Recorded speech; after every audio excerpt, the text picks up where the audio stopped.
Corona virus के खिलाफ देश में तेज गति से टीकाकरण चल रहा है। कोविन प्लेटफॉर्म की मदद से अब तक करोड़ों लोगों को टीका भी लगाया जा चुका है।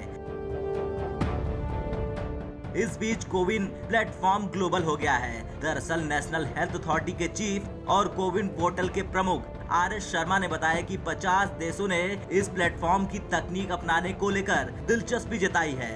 आर.एस. शर्मा ने ट्वीट कर इस बात की जानकारी दी। उन्होंने कहा कि कोविन लोकप्रिय हो गया है। सेंट्रल एशिया, लैटिन अमेरिका और अफ्रीका के 50 से ज्यादा देशों ने इस तकनीक में दिलचस्पी जताई है। प्रधानमंत्री कार्यालय ने हमें किसी भी इच्छुक देश के लिए मुफ्त में कोविन का ओपन सोर्स वर्जन बनाने का निर्देश दिया है। शर्मा ने ये भी घोषणा करते हुए बताया कि भारत दुनिया भर के देशों को डिजिटल पब्लिक गुड के रूप में कोविन प्लेटफॉर्म की पेशकश कर रहा है। इसे 5 जुलाई को दोपहर 3 बजे कोविन ग्लोबल कॉन्क्लेव में दिखाया जाएगा। सूत्रों ने बताया कि जिन देशों ने कोविन की तकनीक अपनाने में दिलचस्पी जताई है उनमें Vietnam, Peru, Mexico, Iraq, Dominican Republic, Panama, Ukraine, Nigeria, Uganda जैसे देश शामिल हैं। इन देशों ने अपने यहाँ चल रहे कोविड टीकाकरण को लेकर कोविन प्लेटफॉर्म पर दिलचस्पी जताई है।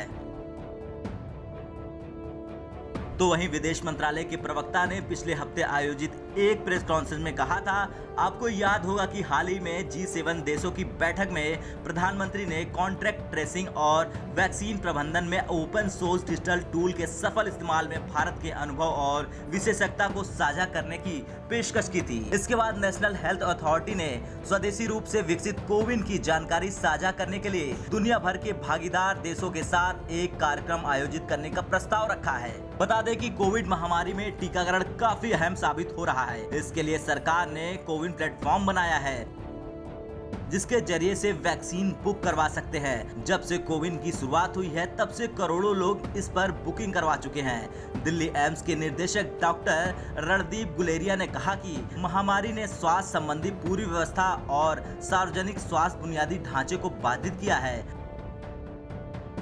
उन्होंने ये भी कहा कि अब हम आगे देखने और अपनी सार्वजनिक स्वास्थ्य प्रणाली को मजबूत बनाने की आवश्यकता है। हमें भविष्य में ऐसी महामारी के लिए तैयार रहने की आवश्यकता है। हमारा मूल उद्देश्य दूर दराज के क्षेत्रों में समान पहुंच है। स्वास्थ्य को जीडीपी के प्रतिशत के रूप में देखना महत्वपूर्ण है। स्वास्थ्य राज्य का विषय है, लेकिन अभी राज्यों के बीच समन्वय की कमी है। ब्यूरो रिपोर्ट, भारत तक।